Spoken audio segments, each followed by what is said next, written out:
Well, I'd like to welcome all of you to Virginia, my beautiful home state. I hope you're having a great time here in Williamsburg.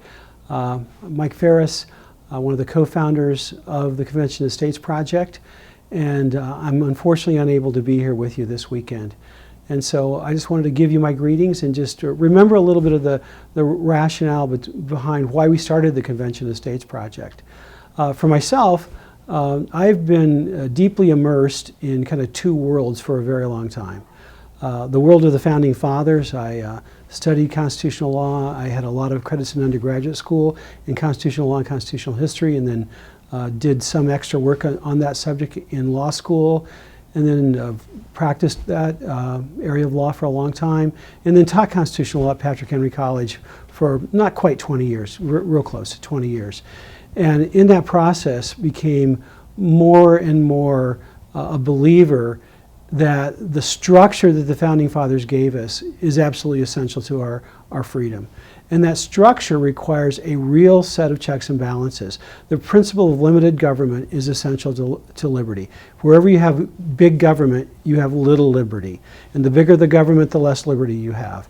And so the monster that we now kind of semi-affectionately, I guess, or dauntingly called the swamp of Washington, D.C. has been getting swampier and swampier for a very long time, for essentially my entire lifetime. And I am now eligible for Social Security, so we'll just leave it at that. And so the swamp is the problem, runaway power is the problem. The federal government has no realistic checks and balances that are operational right now. That's because we're not been using the tool that the founders gave us to stop the swamp from getting so swampy. And it's all right there in Article 5. When the federal government, this is George Mason's doing, when the federal government gets out of control, starts abusing its power, Congress starts legislating on things that are beyond its enumerated powers, when the president starts exercising the power of making law, when judges make law and change the meaning of the Constitution, the states have the constitutional authority and therefore the responsibility to step in and stop the federal government from abusing its power. The states are the representatives of the people. When we, the people, are acting, we have lots of ways to act. And when we act through the state government, we have the best mechanism to stop the abuse of power by the federal government. And so this project has been going now for a few years. The momentum is great. We've got our COS application passed in a good number of states, and that's been growing.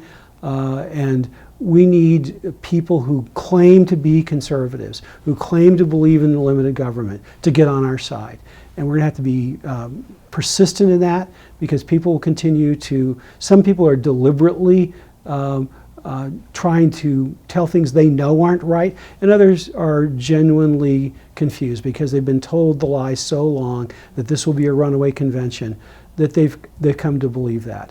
We need to be kind, we need to be persistent, and we need to be the ones who tell the real truth of the story. And the real truth of the story is that the Convention of States is the method that the founders gave us to stop the abuse of power by the federal government. So there's just really two questions that anybody needs to ask and answer. Do you really think that Washington, D.C. is abusing its power?